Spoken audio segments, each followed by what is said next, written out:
So at this point in the afternoon, I'm probably supposed to tell you to silence your phones.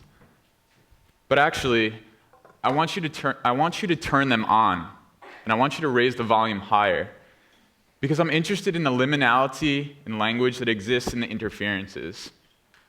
I'm interested in the everyday interruptions of our daily lives, and often the revelations that occur because of them. And so I wanted to start with a poem that responds to another artist, Zoe Leonard. She had a great exhibit called Analogues that ran at the MoMA last summer. And in Analogues, she sort of collected and cataloged declining and disappearing mom and pop stores in the Lower East Side. I was struck by these photographs. My own parents are immigrants that came from very different countries, but they never owned mom and pop stores. And in my own work, I've often tried to reevaluate consumerism.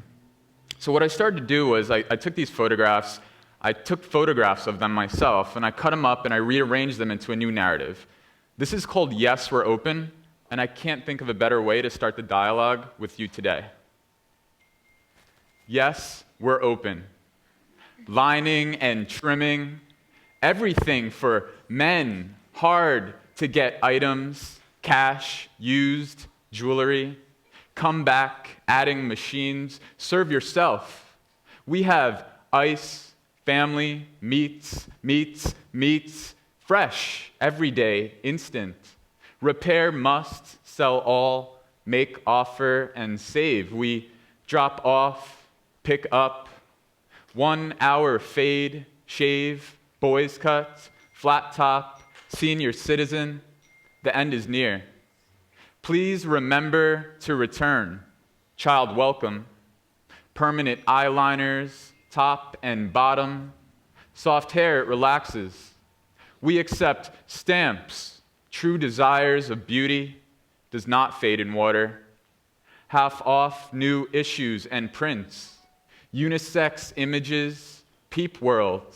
Cosmos for rent. Boys for rent. Citizens for rent. Everything for men for rent. We sell at cheap price. Quality and reliability. Soft hair, permanent eyelashes, permanent lip liner, live poultry, last wash, suckling pigs, true desires with 2-time free retouch, electrical appliances for the home. It relaxes. Yes, we're open. Entire store now, 88 cents on special. Child issues. Drop off, pick up. Money is life. Please remember to return. Please, money.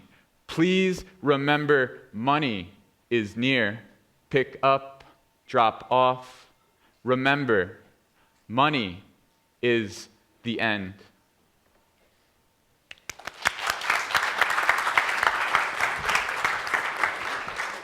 You can silence those phones again.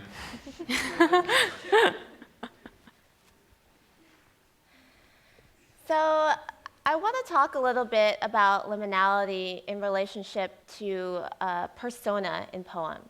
So usually when we think about poetry and the use of the I, it's usually me, Jane, speaking. But oftentimes I write from a different voice. I write, for instance, from the voice of my mother, which happens oftentimes. So here in this image, I'm actually wearing my mother's fur coat.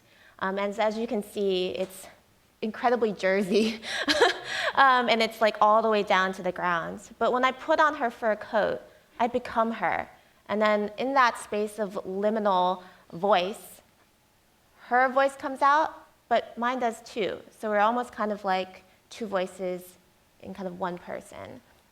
So I'd like to read a little poem today called I Put on My Fur Coat, which speaks to that liminal space of the persona. So I'm kind of my mom, I'm kind of myself in this poem. I put on my fur coat and leave a bit of ankle to show. I take off my shoes and make myself comfortable. I defrost a chicken and chew on the bone.